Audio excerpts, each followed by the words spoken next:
News Press Now Sports, sponsored by United Fiber.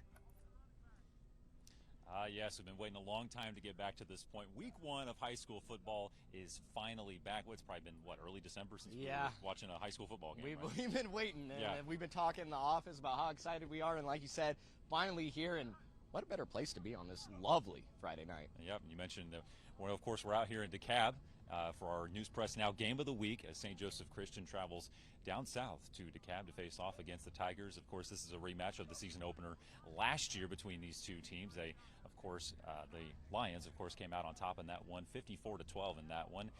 Could we see a possible, repeat of history there? I don't know. You were out at DeKalb. Yep. You got a feel for what this team is looking like so far this season.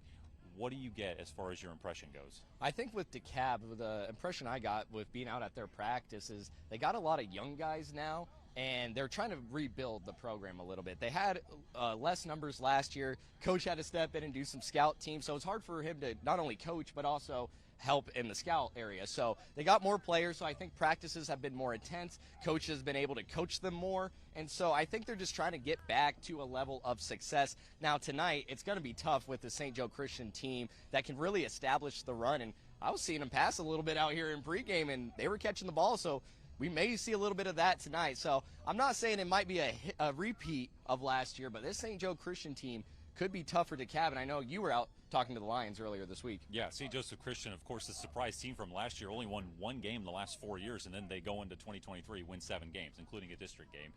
Same concept for the Lions, too. Numbers are pretty low, so some of the coaches had to step in for some of the scout team stuff, some of the drills. So it's been rough years. They've got a lot of numbers out here now, as you can tell, as they're warming up behind us here, ready to have another successful season. Of course, we're going to have highlights of this game later tonight on News Press Now, 10 o'clock. Join us for Sports Zone.